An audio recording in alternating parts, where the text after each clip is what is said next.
High guys, welcome to cric chat with Venkatesh.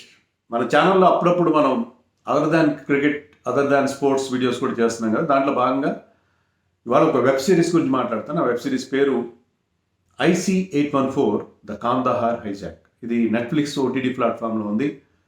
మీరు చాలామంది చూస్తుంటారు, చూడని వాళ్ళు కూడా విని ఉంటారు, ఎందుకంటే ఒక కాంట్రవర్సీ నడుస్తుంది. This is about the hijack of A Indian flight. Kathmandu నుంచి, నేపాల్లోని కాఠ్మండు నుంచి ఢిల్లీ వస్తున్న విమానాన్ని హైజాక్ చేశారు 1999లో. ఆ 99 హైజాక్ సంబంధించిన రియల్ స్టోరీ. ఆ విమానం పైలట్ దేవి శరణ్ అనే అతను రాసిన పుస్తకం ఆధారంగా ఈ సినిమా తీశారు. సో రియల్ లైఫ్ స్టోరీ అది. దాంట్లో హైజాకర్ల పేర్లు హిందూ పేర్లు పెట్టారు, చాలా దాన్ని వేరే లైట్లో చూపించారని చెప్పి కాంట్రవర్సీ జరిగింది. అలాగే హైజాకర్స్ విషయంలో, తర్వాత తాలిబాన్ విషయంలో చాలా సాఫ్ట్గా డీల్ చేశారని కూడా క్రిటిసిజం వచ్చింది. అందుకని హైలైట్ అయింది. నేను చూడదలుచుకోవాలి ముందు యాక్చువల్గా, ఎందుకంటే ఆ హైజాక్ అనేది చాలా పెయిన్ఫుల్. అది 1999లో మీలో చాలామంది చాలా చిన్న వయసు ఉండి ఉంటుంది, కానీ but we have followed it. అప్పట్లో మనకి తెలుగు న్యూస్ ఛానల్స్ పెద్దగా లేవు అసలు యాక్చువల్గా. NDTV లాంటి ఇంగ్లీష్ న్యూస్ ఛానల్స్ ఉండేవి. దాంట్లో అది ఫాలో అయ్యాం, న్యూస్ పేపర్లో ఫాలో అయ్యాం. అప్పట్లో ఎక్కువ ప్రింట్ మీడియా ఉండేది కదా ఎక్కువ. సో చాలా పెయిన్ఫుల్. 1 వీక్ పాటు సాగింది. 1 వీక్ తర్వాత ఆ ప్యాసింజర్స్ని అయితే రిలీజ్ చేశారు, కానీ కొంతమంది డ్రెడెడ్ టెర్రరిస్ట్ని, వాళ్ళని ఎక్స్చేంజ్ ప్యాసింజర్ రిలీజ్ చేయడం కోసం వాళ్ళని మనం అప్పగించాల్సి వచ్చింది. అది చాలా పెయిన్ఫుల్. ఎందుకంటే ఈ హైజాక్ జరిగిన ఇయర్లోనే మనకి కార్గిల్ వార్ కూడా జరిగింది. దాంట్లో మనకి విపరీతంగా ప్రాణ నష్టం, తర్వాత మన సైనికులు చాలామంది చనిపోయారు. సో ఆ గాయం నుంచి కోలుకోకముందే మనకి ఈ కాందహార్ హైజాక్ కూడా జరిగింది.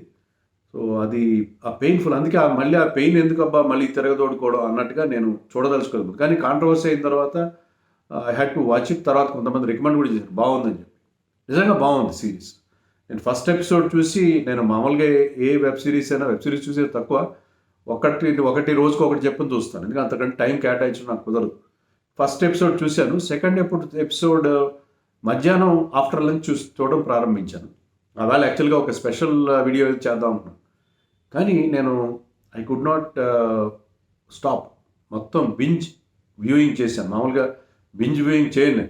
మిగతా ఐదు ఎపిసోడ్స్ నేను వరుసగా చూసేసాను. అంత ఎంగేజింగ్గా ఉంది. బాగా తీశాడు.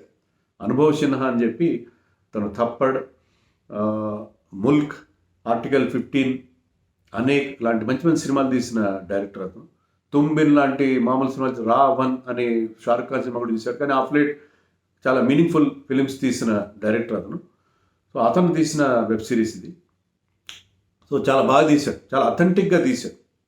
కొంత డీవియేషన్ ఉంటుంది, కొంత డ్రామటైజేషన్, కొంత డీవియేషన్ ఉంటుంది, కాబట్టి చాలా వరకు అథెంటిక్గా తీసినట్టు చాలామంది చెప్తున్నారు. ఎందుకంటే దీనికి సంబంధించిన అనేక రియల్ లైఫ్ వీడియోస్ కూడా చూశాను. అప్పుడు ఈ ఆపరేషన్లో ఇన్వాల్వ్ అయిన కొంతమంది ప్రముఖులు, వాళ్ళతో చేసిన ఇంటర్వ్యూలు అవి కూడా చూశాను. సో అథెంటిక్గా తీశాడు, చాలా అథెంటిక్గా తీశాడు, బాగా తీశాడు. నిజంగా కాంట్రవర్సీ ఉందా అనేది వరకు మాట్లాడు. యాక్చువల్గా there is no controversy in this. Bhola, Shankar అనేవి ఇద్దరు హైజాకర్ల పేరు. యాక్చువల్గా 5 హైజాకర్లు ఉన్నారు దాంట్లో ఒకటి పేరు చీఫ్, ఒకటి పేరు డాక్టర్, ఒకటి పేరు బర్గర్, ఒకటి పేరు భోలా, ఒకటి పేరు శంకర్. వీళ్ళన్నీ ముస్లిం పేర్లే యాక్చువల్గా. కానీ ఏంటంటే చేసిన ఐఎస్ఐ అన్నదండలతో చేసిన ఒక టెర్రరిస్ట్ అవుట్ఫిట్ చేసింది. బట్ వాళ్ళు ఏంటంటే ఈ నిక్ నేమ్స్ పెట్టుకున్నారు. వాళ్ళు డ్యూరింగ్ ద హైజాక్ వారం రోజుల పాటు, చాలా పెయిన్ఫుల్, వారం రోజుల పాటు సాగిన హైజాక్. ఇది స్పాయిలర్ అనుకోండి, నేను స్టోరీ కూడా చెప్పాల్సి వస్తుంది. వారం రోజుల పాటు సాగిన హైజాక్లో వాళ్ళు ఆ పేర్లు పెట్టుకున్నారు. వాళ్ళ రియల్ నేమ్స్ కన్సీల్ చేసుకుని ఆ పేర్లు పెట్టుకున్నారు. ఆ పేర్లే సినిమాలో కూడా సిరీస్లో కూడా వాడారు. 1-2 సార్లు భోలా, శంకర్ అనే పేర్లు వస్తాయి. హిందూ పేర్లు పెట్టారని అనవసరంగా, అంటే విషయం తెలియని వాళ్ళందరూ లేవదీసే వ్యవహారం. యాక్చువల్గా అందరికీ తెలుసు, దాంట్లో ప్రతి ఒక్కరికి తెలుసు వాళ్ళు పెట్టుకున్న పేర్లు. సో ఆ పేర్లు పెట్టుకున్నారు, కానీ వాళ్ళ రియల్ నేమ్స్ అవి కాదు. వాళ్ళని హిందూ టెర్రరిస్టులుగా ప్రొజెక్ట్ చేసే ప్రయత్నం ఏం జరగలేదు. అదే కాంట్రవర్సీని నాకు అర్థమైంది అంటే, కాంట్రవర్సీని వీళ్ళు కూడా ఎవరైతే వెబ్ సిరీస్ తీసారో వాళ్ళు కూడా అది సూట్ అయి ఉంటుంది. That will suit them, because controversy ఉంటేనే కదా అందరి మీద దృష్టిని ఆకర్షించింది. సో అది they wanted some controversy and it happened. Ram Gopal Varma కూడా అదే స్టైల్లో చేస్తాడు కదా, సినిమాకి పెద్దగా పబ్లిసిటీ చేయడు, నెగిటివ్ పబ్లిసిటీనే పబ్లిసిటీ కింద వాడుకుంటాడు. సో ఏదో ఒక పబ్లిసిటీ రావడం అనేది ఈ రోజులో ముఖ్యం. సో వాళ్ళు కూడా ఈవెన్ మేకర్స్ కూడా దే వాంటెడ్ సమ్ కాంట్రవర్సీ ఏమో అనిపిస్తుంది. వాళ్ళు కూడా ఏం పెద్ద గొప్పగా నిజంగా వాళ్ళు తాలిబాన్ని ముఖ్యంగా అంటే ఐఎస్ఐ లింక్ను వాళ్ళు చూపించట్లేదు అనేది అది చూపించాల్సిన అవసరం ఏం లేదు, కానీ నాకు అనిపించలేదు. తాలిబాన్ మాత్రం వాళ్ళు చాలా గొప్ప వాళ్ళగా చూపించారు. కేవలం వాళ్ళ రిలీజియన్ని తూచా తప్పకుండా ఫాలో అవడమే తప్ప మా నేలపైన ఎలాంటి బ్లడ్ షెడ్ వద్దు. ఈ కాందహార్ అంటే అది ఆఫ్ఘనిస్తాన్లో ఉన్న అప్పుడు తాలిబాన్ రూల్లో ఉన్నారు, అక్కడ ల్యాండ్ అవుతుంది విమానం, మా నేల మీద మీరందరూ మా గెస్ట్లు అని చెప్పి అనడం, వాళ్ళకి భోజనాలు పెట్టడం.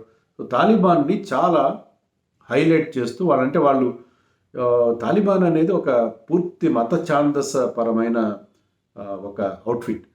దాన్ని వాళ్ళు గ్లోరిఫై చేయలేదు, కానీ వాళ్ళని చాలా ఉత్తములుగా చూపించారు. అది ఉత్తములుగా వాళ్ళు వ్యవహరించి ఉండొచ్చు, కానీ అలా చూపించాల్సిన అవసరం లేదు.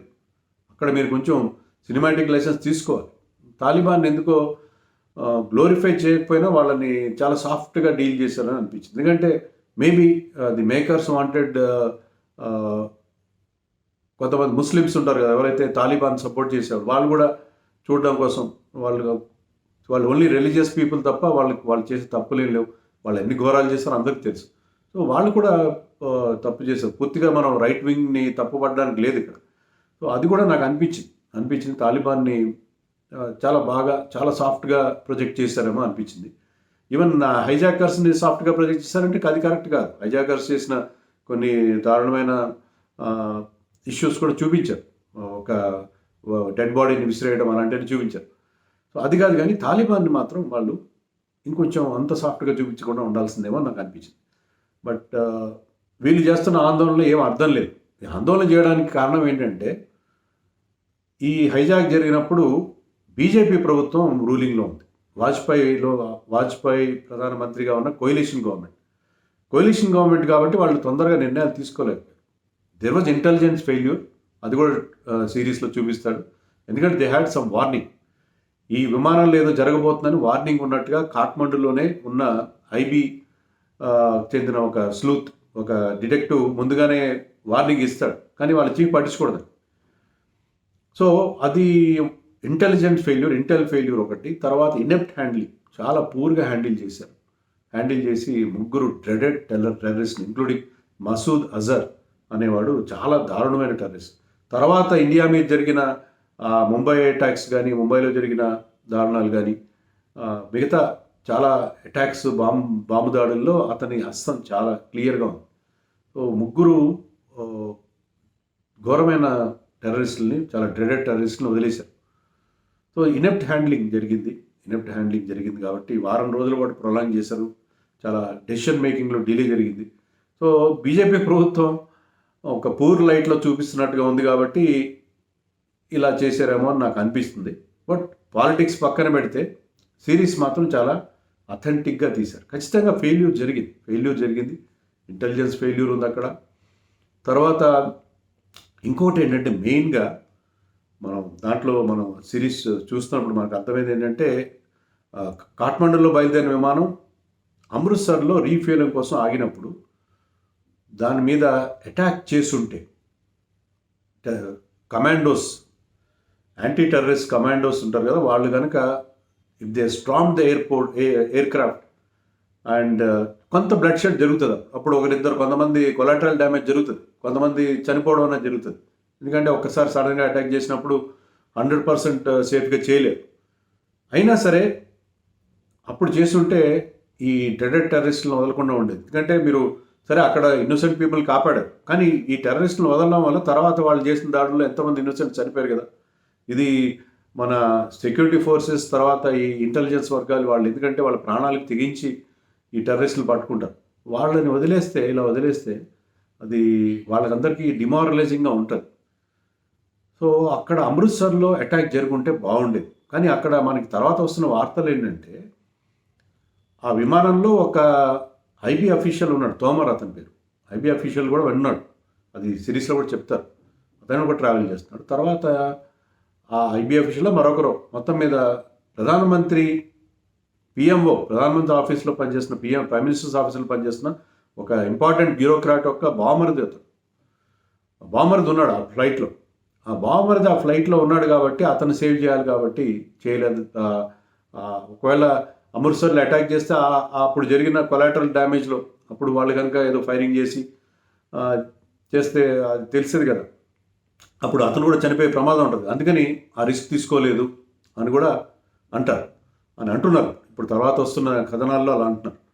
సో ఒక బ్యూరోక్రాట్ తమ బావమరిదిని రక్షించడం కోసం టెర్రరిస్ట్ని వదిలేశారా ఏమో అలా అనిపిస్తుంది. మనకు అలా బాధ అనిపిస్తుంది, ఖచ్చితంగా బాధ అనిపిస్తుంది. వాళ్ళు 6 రోజుల పాటు ఆ విమానంలో ఉన్న ప్యాసింజర్స్ నరకం చూశారు, భయంకరమైన టార్చర్ అనుభవించారు. ప్రాణభయంతో పాటు అనేక రకాలుగా వాళ్ళు టార్చర్ అనుభవించారు. తిండి సరిగ్గా లేదు. కాందహార్ వెళ్ళిన తర్వాత తిండి దొరికింది వాళ్ళు. టాయిలెట్స్ ఓవర్ఫ్లో అయిపోయినాయి, టాయిలెట్స్ నిండిపోయినాయి, టాయిలెట్స్కి వెళ్ళనివ్వట్లేదు వాళ్ళని కూడా చూపిస్తాడు మనకి. చాలా భయంకరం, బతుకుతారో లేదో తెలియదు.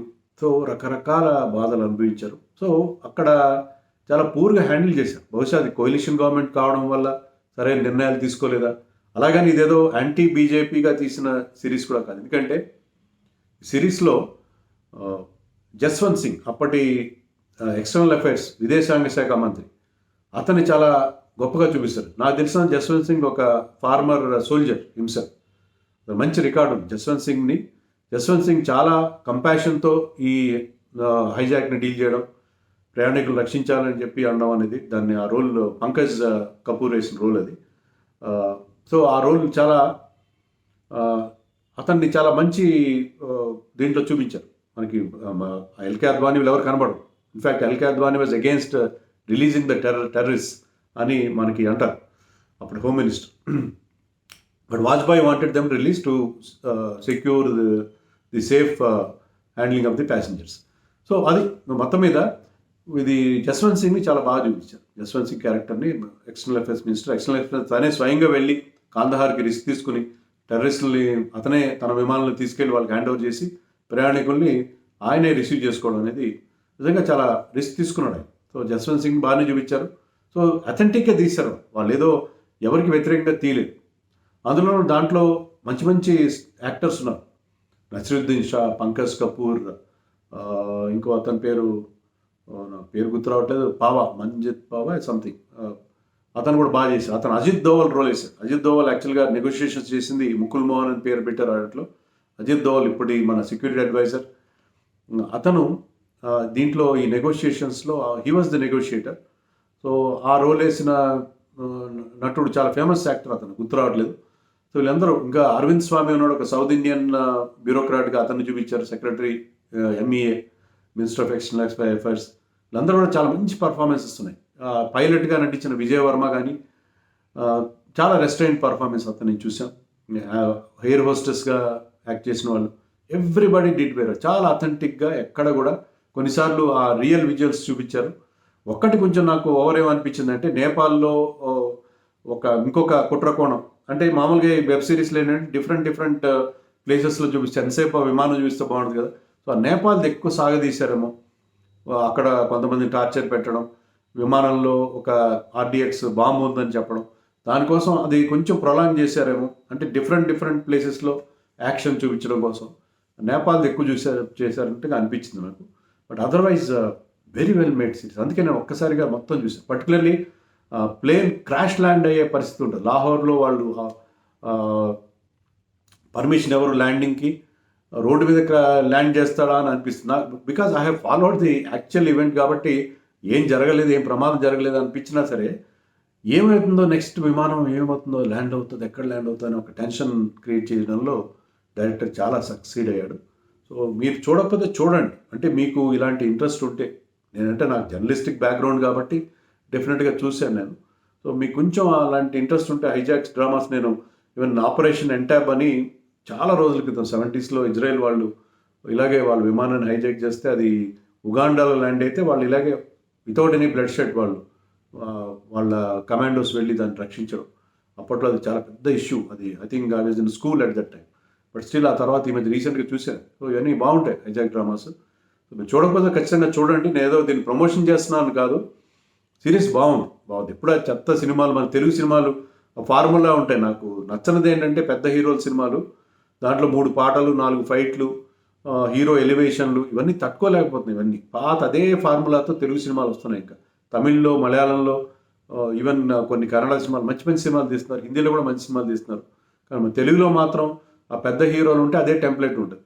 అవి చూసి అంటే నేను చూసే ప్రయత్నం కూడా చేయను. అవన్నీ చాలా చిరాకు అనిపిస్తుంది. అలా కాకుండా ఇలాంటి మంచి సిరీస్లు మీరు చూడండి. ప్రమోషన్ చేయట్లేదు, ఎందుకంటే ప్రమోషన్ మనకి పడదు. యాక్చువల్లీ యూట్యూబ్ వాళ్ళు నాకు చెప్తారు, యూట్యూబ్ నుంచి ఒకరిని అసైన్ చేస్తారు మనకి, నువ్వు ఇలా చెయ్యి. అతను మనకి ఫోన్ చేసి వీడియో కాల్ పెట్టి, నువ్వు ఈ చెయ్యి, నీ టాలెంట్ ఇంకా బాగా అవుతుంది, మెంబర్షిప్ డ్రైవ్ చేయి, అది చేయతే అన్నీ చెప్తాను. నేను ఒకటే చెప్తాను, నేను నా కంటెంట్ ప్రజెంట్ చేయడం తప్ప మార్కెటింగ్ అనేది నాకు ఎప్పుడు చేత కాదు. మార్కెటింగ్ అంటే నాకు అసలు కుదరదు. నేనేం మార్కెటింగ్ చేయను.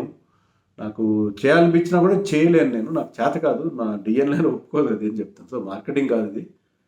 సిరీస్ బాగుంది కాబట్టి చెప్తున్నాను. కాంట్రవర్సీ వచ్చింది. కాంట్రవర్సీలో అనవసరమైన కాంట్రవర్సీలు కూడా వచ్చినాయి. అవి కూడా కాదు, చాలా అథెంటిక్గా తీశాడు, బాగా తీశాడు. మీకు కుదిరే చూడండి, చూడకపోయినా నష్టం లేదు. But it was interesting. Hijack drama కూడా బాగా ప్రొజెక్ట్ చేశాడు కాబట్టి నేను మీకు ఇది రికమెండ్ చేస్తాను.